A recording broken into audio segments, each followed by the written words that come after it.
آپ کے سامنے تلاوت کیا، اس کا تعلق آپ کے، میرے، مرد، عورت، بچے، ہر مسلمان کے ساتھ ہے۔ اللہ رب العزت آپ سے اور مجھ سے چاہتے کیا ہیں؟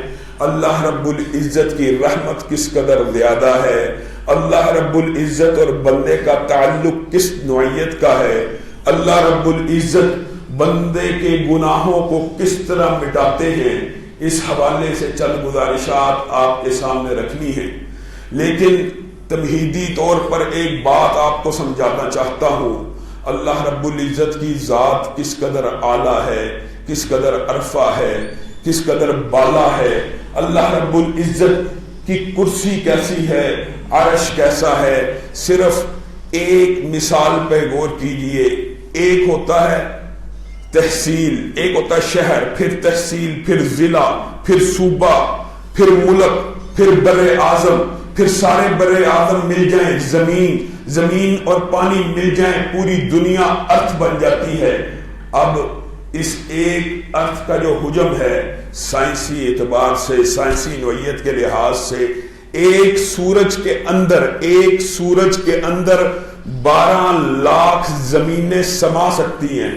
اس سورج سے بڑے کتنے ستارے ہیں سائنس کے مطابق، تحقیقات کے مطابق، جو انسانی نگاہ نے دوربین سے ابھی تک دیکھا ہے، ابھی تک ماہر فلکیات نے جو دریافت کیا ہے، ان کے نزدیک جو ستارہ ابھی ان کی دوربین کی رینج کے اندر ہے، وہ ستارہ سورج سے کتنے گنا بڑا ہے۔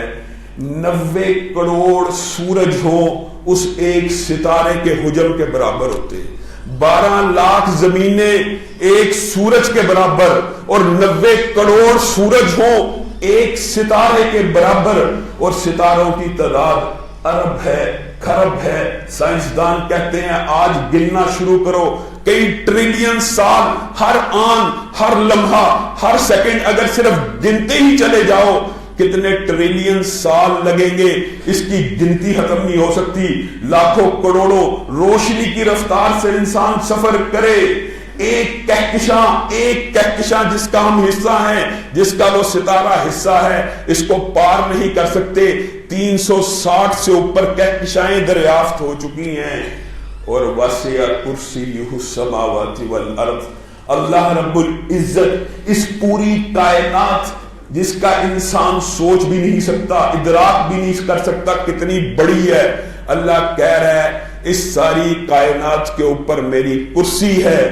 اور کرسی کی مثال اس کائنات کے ساتھ کیا ہے؟ پوری کائنات انگوٹھی کا ایک چھلا ہے، اور کرسی اس کے سامنے اتنی بڑی ہے کہ ایک انگوٹھی کا چھلا نظر آتی ہے۔ اور کرسی سے اوپر عرش ہے، اور عرش کی مثال اللہ رب العزت نے کیا دی؟ کرسی عرش کے سامنے ایسے ہے جیسے انگوٹھی کا ایک چھلا ہو۔ اور عرش کو کل قیامت کے دن، اپنے رب کا تعارف سنو، کل قیامت کے دن 8 فرشتوں نے اٹھایا ہوگا۔ بات جو کہنے کا مقصد اور سمجھانے کا مقصد ہے وہ یہ ہے، ایک حدیث میں ان میں سے ایک فرشتے کا ذکر موجود ہے۔ اس فرشتے، اس مخلوق کی کیفیت، حیت، ماہیت کیا ہے؟ نبی کریم صلی اللہ علیہ وسلم نے فرمایا اس کا سر تو عرش کے نیچے ہے، لیکن اس کے پاؤں سب سے نچلی زمین سے بھی نیچے ہے۔ ایک فرشتہ جس نے عرش کو اٹھایا ہے وہ اتنا بڑا ہے۔ بات جو کہنے کا مقصد ہے وہ یہ ہے، یہ 8 فرشتے قرآن پاک میں کیا دعا کر رہے ہیں؟ اتنے بڑے بڑے فرشتے، اتنی بڑی بڑی مخلوق اللہ سے کیا دعا کرتے ہیں؟ فاغفر للذین تابوا، اے اللہ تیرے بندے جو زمین میں بڑے چھوٹے نظر آتے ہیں، اگر تجھ سے توبہ کریں ان کو معاف کر دینا۔ اور اللہ رب العزت نے اپنے عرش کے اوپر اس بات کو لکھ دیا کہ میری رحمت ہمیشہ میرے غضب پہ غالب آ جائے گی۔ نبی کریم صلی اللہ علیہ وسلم نے ایک صحابیہ عورت کی طرف اشارہ کیا، صحابہ دیکھتے ہو کتنی بے چین ہے، کتنی پریشان ہے، دودھ پیتا بچہ دشمنوں کے نرگے میں جا چکا ہے، دوڑ رہی ہے، پھر رہی ہے، بچہ مل جاتا ہے، سینے سے لگاتی ہے، چومتی ہے، پیار کرتی ہے، ماں کی ممتا جاگتی ہے۔ نبی کریم مسکراتے ہیں، صحابہ کو کہتے ہیں پتہ ہے کیا کوئی تمہیں لگتا ہے کہ آج کے دور میں کوئی ماں اس سے زیادہ کسی بچے سے محبت کرتی ہو، کوئی مخلوق اس سے زیادہ محبت کرتی ہو؟ صحابہ کہتے ہیں کہ دشمن کے لرغے سے بچہ آیا، دودھ پیتا بچہ آیا، ماں نے جس وارفتگی کا اظہار کیا، جس طرح والہانہ اس کا استقبال کیا، ہمارے خیال میں ماں سے زیادہ مخلوق سے کوئی محبت نہیں کر سکتا۔ نبی کریم صلی اللہ علیہ وسلم نے اس وقت ایک رہنما اصول بتایا، کتنا عظیم اصول، کتنا رحمان رب، کتنا عظیم رب۔ نبی کریم صلی اللہ علیہ وسلم نے ارشاد فرمایا، اللہ کی قسم اللہ اپنے بندوں سے اس سے بہت زیادہ محبت کرتا ہے۔ اور کتنی محبت کرتا ہے نبی کریم نے یہ بھی بتلا دیا۔ اللہ رب العزت نے رحمت کے 100 حصے کیے، رحمت کے 100 حصے کیے، ایک حصہ کائنات میں اتارا، ایک حصہ، 99 حصے اپنے پاس رکھے، کس لیے؟ اپنے بندوں کے لیے۔ اب ایک حصہ صرف رحمت کا اترا ہے، دین رحمت بن گیا۔ ایک حصے کے اندر نبی رحمت للعالمین بن گئے، ایک رحمت کے حصے کی وجہ سے صحابہ رحماء بینہم بن گئے، ایک رحمت کے حصے کی وجہ سے ائمہ اور تابعین امت کے لیے رحمت ثابت ہوئے۔ وہی رحمت کا ایک حصہ ہے جس کی وجہ سے بھائی بھائی سے محبت کرتا ہے، باپ بیٹے سے محبت کرتا ہے، ماں بیٹے اور بیٹیوں سے محبت کرتی ہے، میاں بیوی کا آپس میں جو محبت کا رشتہ ہے، یہ صرف ابھی ایک رحمت کا حصہ نازل ہوا۔ انسان تو یہ سمجھتا ہے کہ شاید ہم اشرف المخلوقات ہیں، ہم بھی محبت کرتے ہیں۔ نہیں، اللہ کی قسم جنگل کے خون خوار درندے بھی اپنے بچوں سے رحمت کے ایک حصے کی وجہ سے محبت کرتے ہیں، باقی سارے حصے اللہ رب العزت نے اپنے پاس رکھے ہوئے ہیں۔ کیوں بتا رہا ہے اللہ؟ کیوں یہ تعارف کروا رہا ہے؟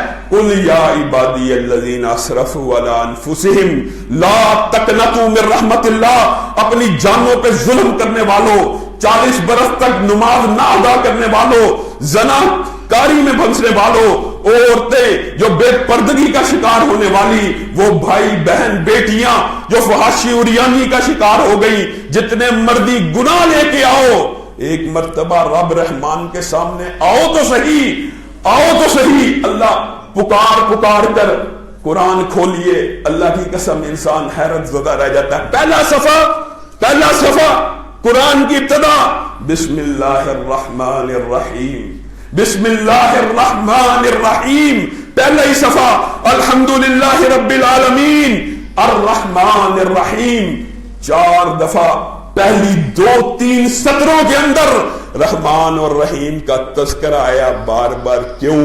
اور رحمان، اللہ اکبر، رحمان فعلان کے وزن کے اوپر ہے۔ اس کا مطلب ہوتا ہے کسی چیز کا فل عروج پہ ہونا، فل جوش پہ ہونا۔ غصہ شدید آ جائے، انسان کہتا ہے غضبان، نیند شدید آ جائے، نومان، پیاس شدید لگ جائے، عطشان، بھوک شدید ہو جائے، جوعان۔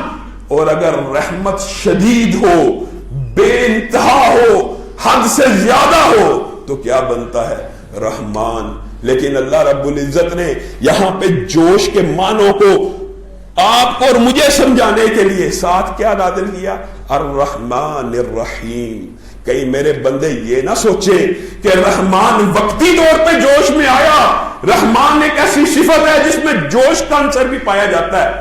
میرے بندے یہ نہ سمجھیں کہ یہ عارضی صفت ہے، یہ جوش والی صفت ہے، یہ ختم ہو جانے والی ہے۔ نہیں، وہ رحمان بھی ہے اور وہ رحیم بھی ہے۔ اللہ کی قسم انسان کے گناہ جس قدر مردی زیادہ ہوں، آئیے آپ کی توجہ دیکھیے، قتل سے بڑا شرک کے بعد کوئی گناہ نہیں ہو سکتا۔ ایک بندہ 99 لوگوں کو قتل کرتا ہے، ایک عابد کے پاس جاتا ہے، اس سے پوچھتا ہے 99 لوگوں کی زندگی لے لی۔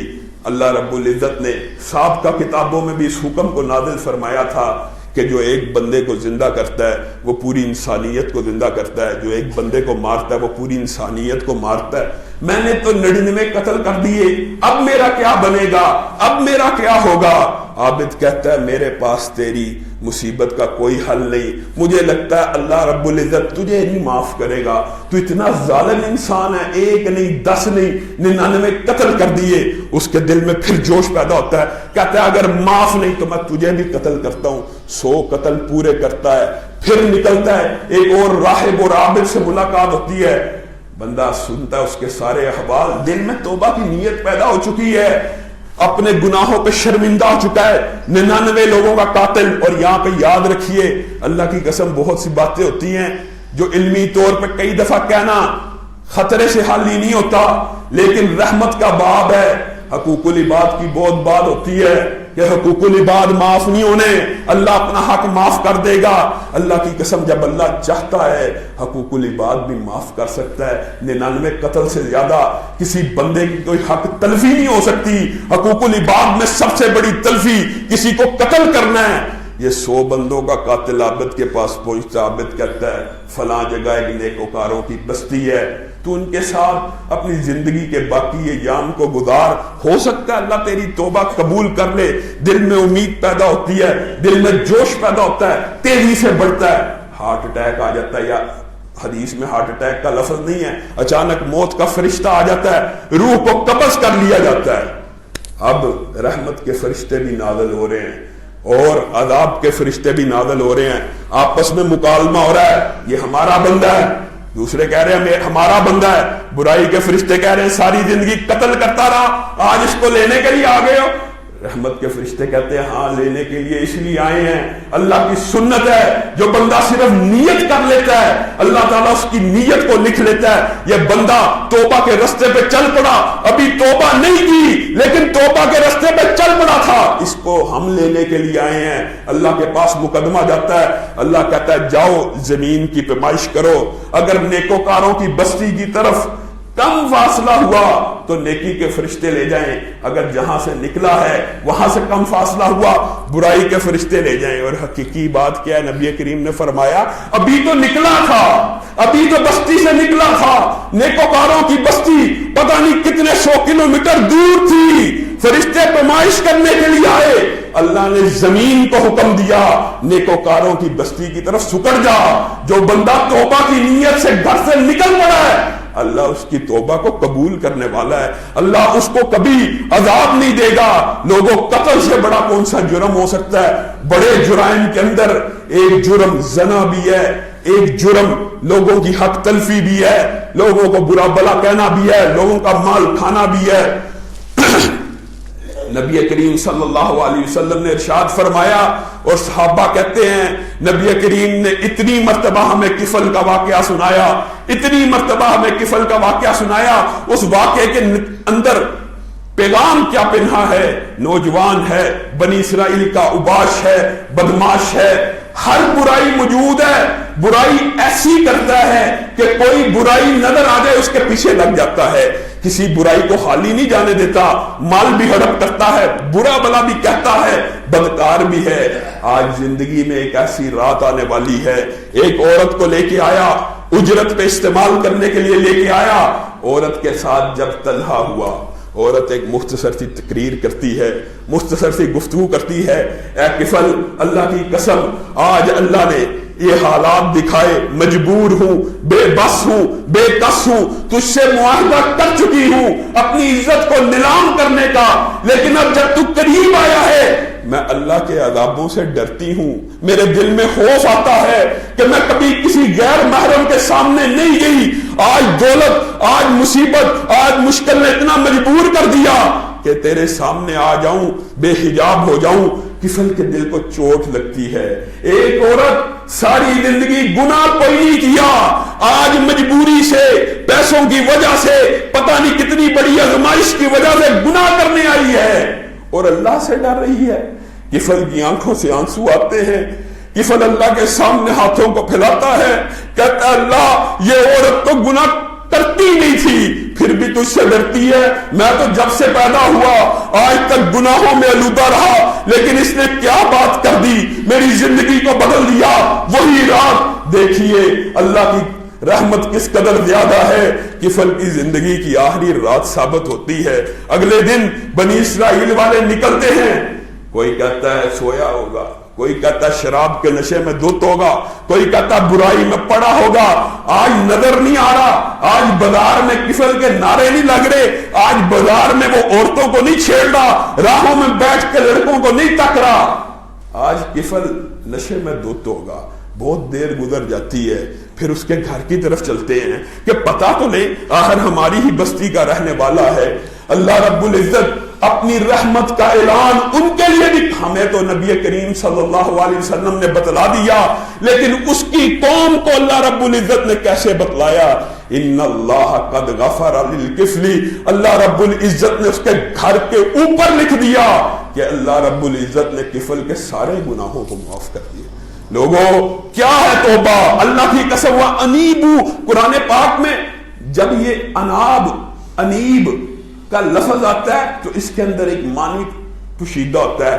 ہاں کیا گناہ چھوڑو تو صحیح، ایک مرتبہ اللہ کی طرف آؤ تو صحیح، یہ نہیں کہ انسان گناہ میں کار بند رہے، ساتھ منہ میں استغفر اللہ کرتا رہے، گناہ بھی نہ چھوڑے استغفر اللہ بھی کرتا رہے، یہ توبہ نہیں ہے۔ توبہ اللہ کو کیا چاہیے؟ توبہ نصوحہ چاہیے، ایسی توبہ جس کے پیچھے ارادہ یہ ہو اللہ کبھی گناہ نہیں کروں گا، اللہ اپنے گناہ پہ نادم ہو۔ اور قرآن پاک کی آیات اس بات کے اوپر دلالت کرتی ہیں کہ اللہ رب العزت ان لوگوں کی توبہ کو قبول کرتے ہیں جو گناہ کرتے ہیں تو ساتھ ہی اللہ کی طرف رجوع کر لیتے ہیں، قریب، فوری، جلدی، وقت نہیں لگاتے، انتظار نہیں کرتے کہ 20 سال بعد توبہ کروں گا، ابھی عمر پڑی ہے 30 سال بعد توبہ کروں گا۔ اور اللہ رب العزت نے اس بات سے بھی قرآن حکیم میں ڈرایا ہے، ان لوگوں کی توبہ کوئی نہیں کہ جب موت کا وقت آ جائے ہاتھ کو اٹھائیں اور توبہ کرنا شروع کر دیں۔ لیکن دیکھیے اللہ کی رحمت کس قدر زیادہ ہے، اللہ کی قسم جبریل امین اللہ رب العزت کے رازدار ہیں، اللہ رب العزت کو جانتے ہیں، ان کو پتا ہے میرا اللہ رحمان ہے، میرا اللہ رحیم ہے۔ جس وقت فرعون مر رہا، بعد روایات کے الفاظ ہیں فرعون 400 برس تک ظلم کرنے والا، بچوں کو جلانے والا، بچوں کو قتل کرنے والا، عورتوں کو زندہ رکھنے والا، موسیٰ کی پیدائش کی خوف کی وجہ سے بچے قتل کرتا جا رہا ہے، ظلم کرتا جا رہا ہے، ظلم اتنا بڑھ گیا ہے انا ربکم الاعلی، اپنے رب ہونے کا اعلان کر رہا ہے، اس قدر ظالم ہے، خبیث ہے۔ موت کا لمحہ آیا، جب اس نے آواز بلند کی آمنت، میں ایمان لاتا ہوں موسیٰ اور ہارون کے رب پہ، جبریل کے دل کو چوٹ پہنچی، میرا رب تو رحمان ہے، میرے رب کی سنت ہے، وہ ہر ایک کو معاف کر دیتا ہے، کہیں ایسا نہ ہو یہ بے ایمان مرتے وقت اللہ سے توبہ کر لے، منہ میں مٹی ڈالنا شروع کر دیتے کہ اس کی جان جلدی نکل جائے۔ صرف مٹی ڈالنے کے اس واقعے سے اندازہ کیجئے کہ جبریل امین کو اللہ رب العزت کی رحمت کا اندازہ ہے کہ اگر فرعون جیسا شخص بھی توبہ کے لیے ہاتھ اٹھائے گا تو کہیں اللہ اس کو بھی معاف نہ کر دے۔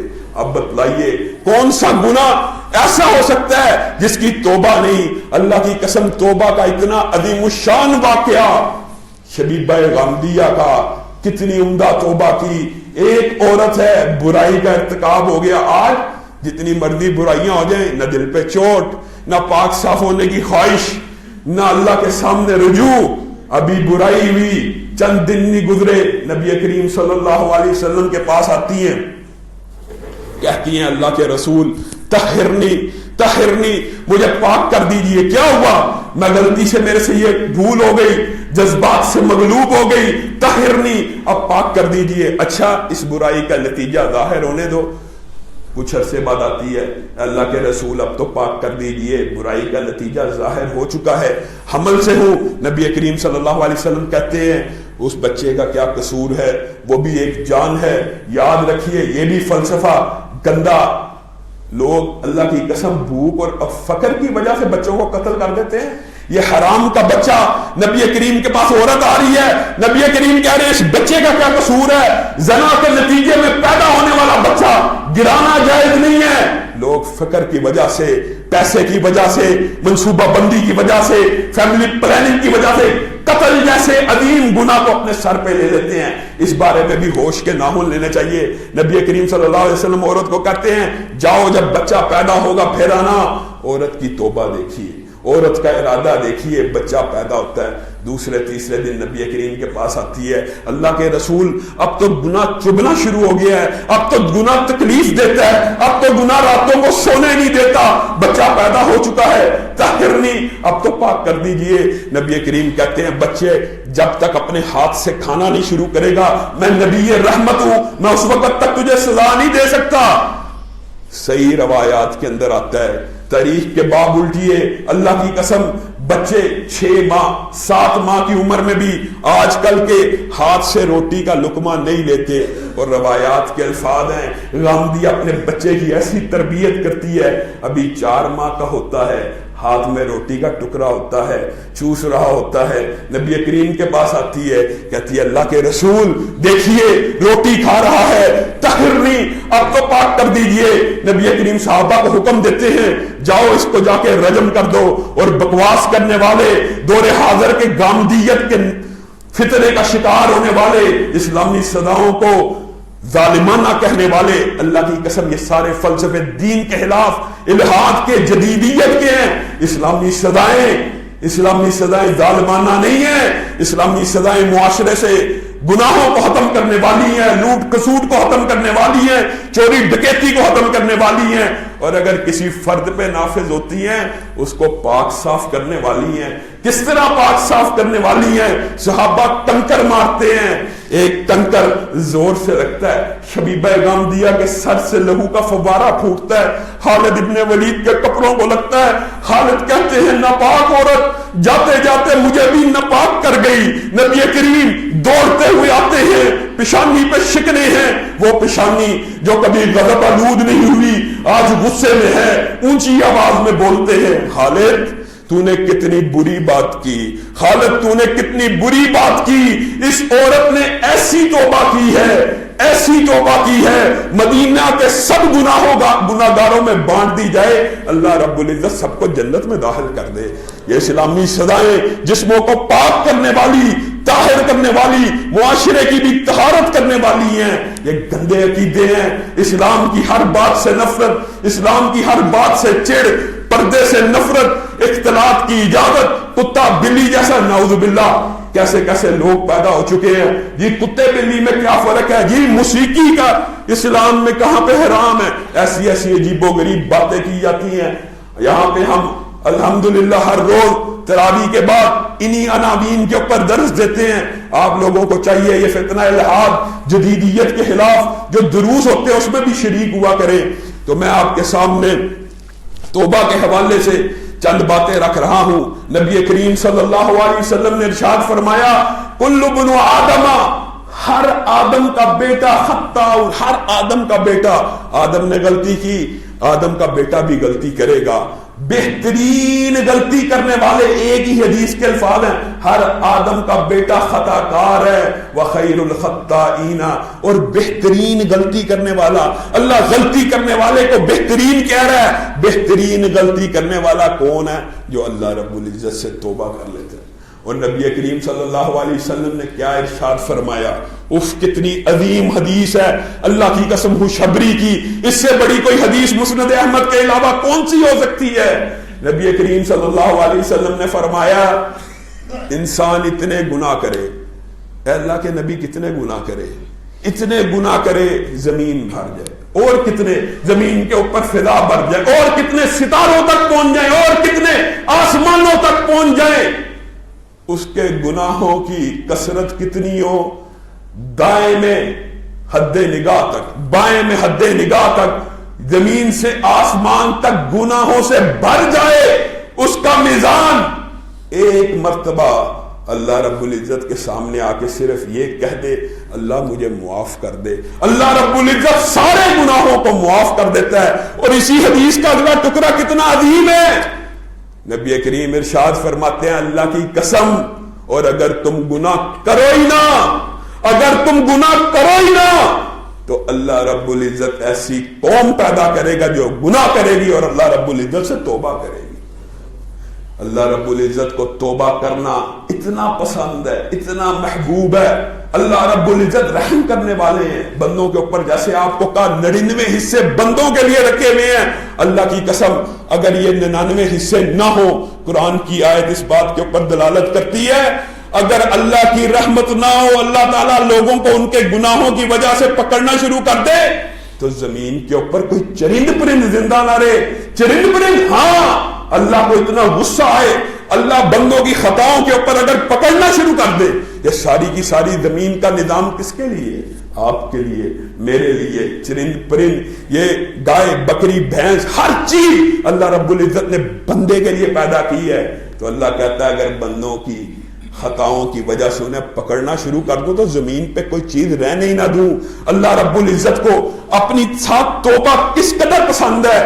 ایک حدیث یاد کر لیجئے، کتنی عمدہ حدیث ہے.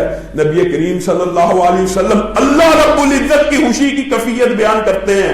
جب کوئی بندہ توبہ کرتا ہے اللہ کیسے خوش ہوتے ہیں. اللہ اکبر، کتنی عظیم حدیث ہے. ایک انسان صحرا کے اندر ہو، اس کے پاس ایک اونٹنی ہو، اونٹنی کے اوپر مال ہو، اونٹنی کے اوپر پانی ہو، کھانا ہو، زاد راہ ہو. اب کیا ہو، اس سے وہ گم ہو جائے. پانی بھی چلا گیا، کھانا بھی چلا گیا، صحرا ہے، نہ کوئی درخت ہے نہ کوئی پانی کا کنواں ہے. وہ اس کو ڈھونڈ رہا ہے، نہیں مل رہی. ایک لمحہ ایسا آ گیا ہے کہ اب اس کے حلق میں جان اڑ چکی ہے اور وہ سمجھ رہا ہے بس اب میں کچھ لمحوں کا مہمان ہوں، نہ پانی مل رہا ہے نہ روٹی. لیکن اللہ اس کو نیند دیتے ہیں اور نیند کے بعد اٹھتا ہے، اونٹنی بھی سامنے کھڑی، پانی بھی سامنے کھڑا، مال بھی سامنے کھڑا.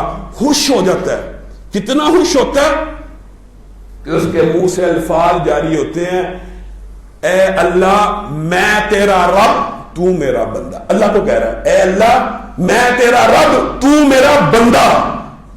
اللہ اکبر. اللہ رب العزت نے اس طرح کی کبھی اپنے ساتھ مثال بیان نہیں کی.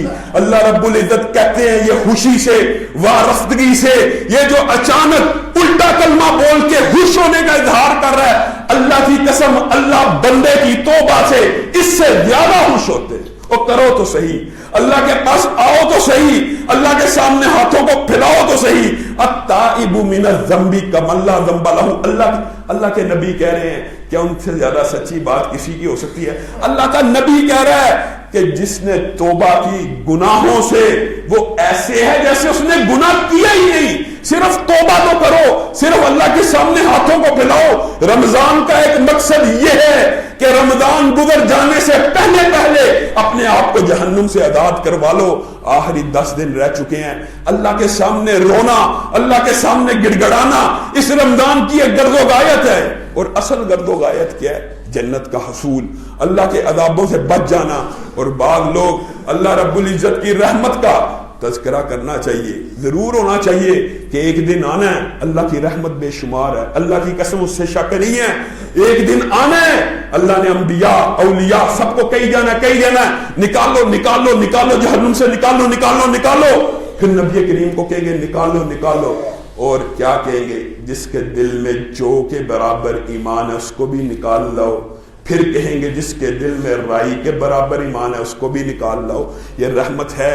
اور جب انبیاء سارے نکال چکے ہوں گے تو اللہ رب العزت اعلان کریں گے، شہیدوں نے سفارش کر لی، صدیقوں نے سفارش کر لی، حفاظ نے سفارش کر لی، اولیاء نے سفارش کر لی، انبیاء نے سفارش کر لی، اولو العزم رسول 5 نے سفارش کر لی، نبی محترم نے سفارش کر لی. اور نبی کریم خود فرماتے ہیں میرے دل میں خیال ہوگا کہ اس کے بعد تو جہنم سے کوئی نکلنے والا نہیں ہے. اللہ رب العزت اس وقت کہیں گے ابھی ارحم الراحمین باقی ہے، ابھی ارحم الراحمین باقی ہے. سارے انبیاء سفارش کر چکے ہیں اور جہنم سے ایسے لوگوں کو بھی نکال لیں گے جنہوں نے زندگی میں کبھی نیکی کا خیال بھی نہیں سوچا ہوگا. لیکن شرط کیا ہوگی؟ انہوں نے کبھی اللہ کی ذات کے ساتھ شریک نہیں ٹھہرایا ہوگا. کیا مطلب؟ نیکی کا خیال بھی نیکی ہوتا ہے. اللہ تعالیٰ جہنم سے ان لوگوں کو بھی آزاد کرے گا. یہ رحمت ہے، یہ بیان ہونی چاہیے. لیکن کیا یہ رحمت اس لیے بیان ہونی چاہیے کہ پہلے ہم جہنم میں جانے کے لیے آمادہ ہو جائیں؟ جہنم میں جانے کے لیے مطمئن ہو جائیں. اللہ کی قسم اتنی قبیح جگہ ہے. کائنات کا سب سے خوش نصیب انسان کائنات میں, اللہ کے نبی کہہ رہے ہیں, جس کو کائنات میں سب سے کم غم ملے ہوں گے, سب سے آرام و آسائش میں رہا ہوگا, جہنم کا ایک لمحے کا گوتا لگوا کے باہر نکالا جائے گا, ایک لمحے کا, اور اس سے پوچھا جائے گا ہاں کیسی زندگی گزاری. وہ جواب میں کیا کہے گا, اللہ کبھی کوئی نعمت دیکھی نہیں. ساری زندگی جس کو سب سے کم میں غم ملے, ایک لمحہ جہنم کا ہر نعمت کو بلا دیتا ہے. جہنم کے اوپر مطمئن ہونا یہ بے وقوفی ہے. اور کیوں بندہ مطمئن ہو جب رب اتنا رحمان ہے, ایک مرتبہ ہاتھ اٹھاؤ سارے گناہ معاف کر دیتا ہے.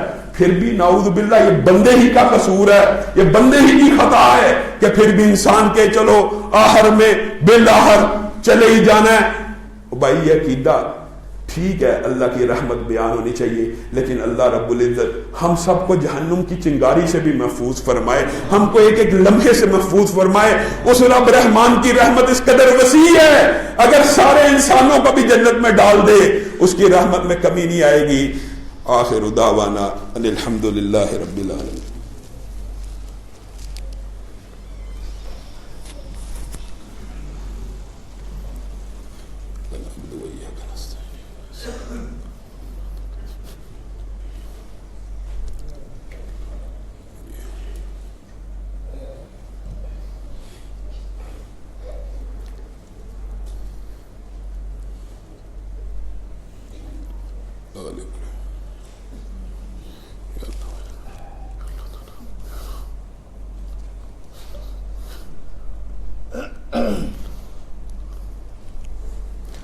إن الحمد لله نحمده ونستعينه ونستغفره ونؤمن به ونتوكل عليه ونعوذ بالله من شرور أنفسنا ومن سيئات أعمالنا من يهده الله فلا مضل له ومن يضلله فلا هادي له وأشهد أن لا إله إلا الله وأشهد أن محمدا عبده ورسوله.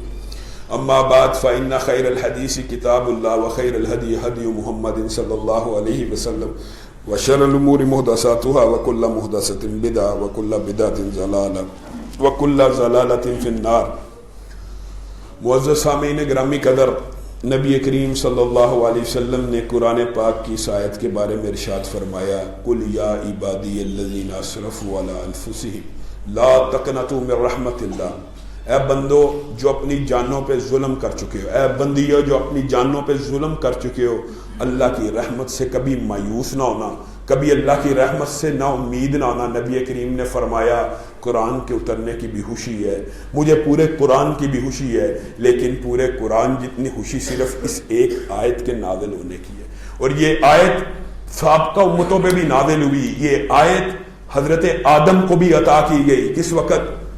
بعض روایات کے الفاظ ہیں کہ ابلیس نے اللہ رب العزت سے مکالمہ کیا جب آدم کو بہکا دیا کہ اللہ آدم ایک تھا, میں ایک تھا, میں اس پہ غالب آیا, اب تو نے آدم اور حوا کو زمین پہ اتارا ہے, ان کی اولاد کا سلسلہ جاری کیا ہے, میں اکیلا ہوں, اس کی اولاد زیادہ ہے, اب مجھے کچھ عطا کر, برابری کا فیصلہ ہونا چاہیے. تو اللہ رب العزت نے کہا آدم کی جتنی اولاد پیدا ہوگی ہر ایک کے ساتھ تیری ہی صفات والا ایک کریم پیدا ہوگا جو مرتے دم تک اس کو گمراہ کرتا رہے گا. اللہ سے اور مانگا, اللہ نے کہا کہ تو ان کے جسم میں داخل ہو سکتا ہے, اور مانگا تو انہیں وسوسہ ڈال سکتا ہے, اور مانگا تو انہیں دھوکہ دے, امیدیں دے, آرزویں دے. لمبی حدیث ہے. حضرت آدم یہ مکالمہ سننے کے بعد اللہ رب العزت کو کہتے ہیں اللہ تو نے اتنا کچھ اس کو عطا کر دیا, میری تو ساری اولاد جہنم میں چلی جائے گی, مجھے بھی کچھ عطا کر.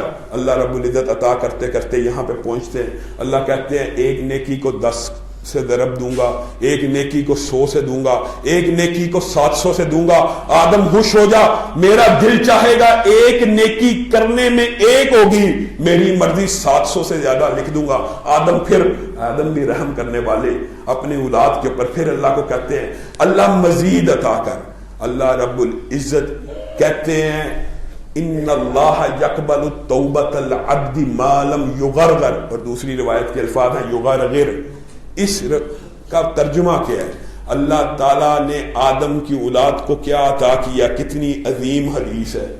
بندے کی توبہ اس وقت تک اللہ رب العزت قبول کرے گا جب تک حلق سے غرغر کی آواز نہیں آ جاتی.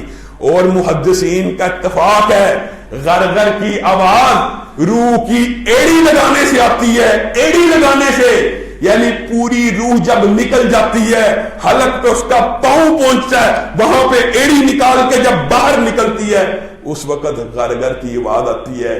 اور اللہ تعالیٰ آدم کو, آپ کو اور مجھے یہ اطلاع دے رہے ہیں کہ میں اپنے بندے کی توبہ اس وقت تک قبول کروں گا جب تک روح اپنی ایڑ کو گردن کے نرخے کے اوپر نہیں لگاتی. حضرت آدم خوش ہو جاتے ہیں, پھر اللہ سے مانگتے ہیں اللہ اس سے بھی زیادہ عطا کر.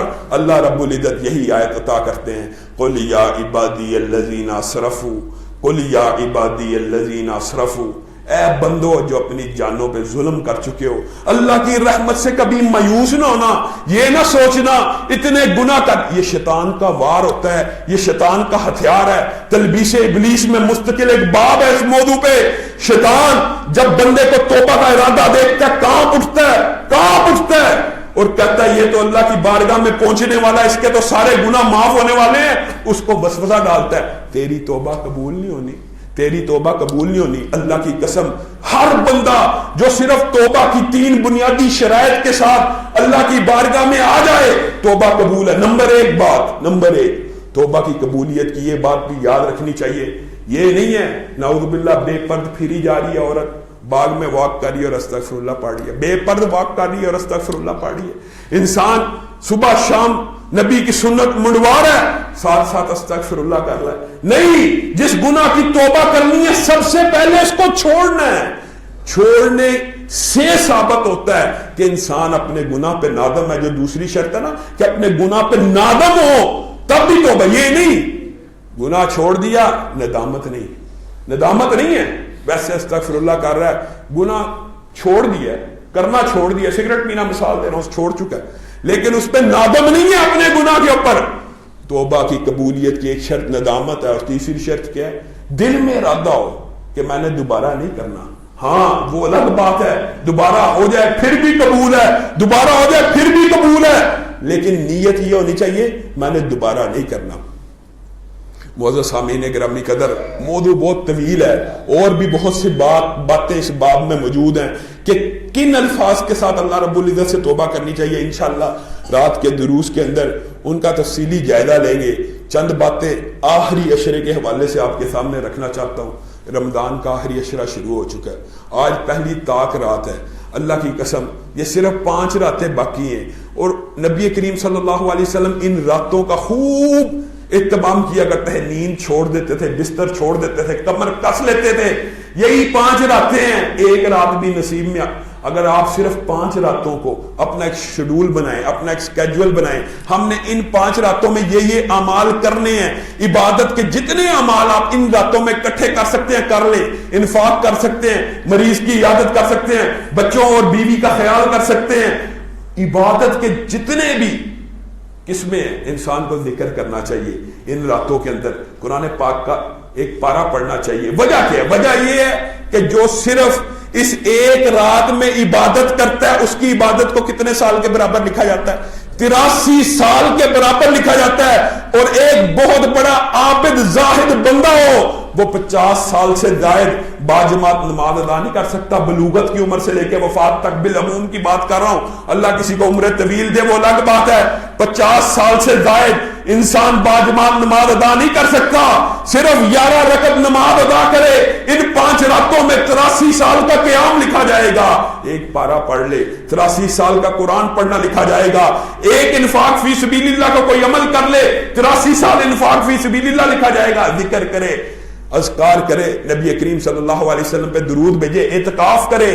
اس عشرے کی خاصیت یہ ہے نبی کریم صلی اللہ علیہ وسلم نے زندگی پوری میں کبھی ان 10 راتوں کا اعتکاف نہیں چھوڑا. ایک دفعہ مس ہو گیا تو اگلے رمضان میں 20 دن یعنی نفل کی قضا, یہ بھی کلیہ یاد رکھیے, سنت کی قضا سنت ہے, نفل کی قضا نفل ہے, فرض کی قضا ادا کرنا فرض ہے. تو نبی کریم صلی اللہ علیہ وسلم اعتکاف نفلی عبادت ضرور ہے لیکن اس کی قضا کو ادا کیا اور 20 دن رکھا. ایک بات جو بہت سے لوگ سوال کرتے ہیں اس کی بھی وضاحت کرنا چاہتا ہوں. کہ عورتوں کا اعتکاف کیا گھروں میں ہو جاتا ہے؟ اللہ کی قسم ہرگز نہیں ہوتا. وانتم عاکفون فی المساجد. اللہ قرآن میں کہہ رہا ہے اعتکاف صرف مسجد میں ہوتا ہے. عورت کا اعتکاف گھر میں کیسے ہو سکتا ہے؟ اعتکاف کی شرط ہی مسجد ہے.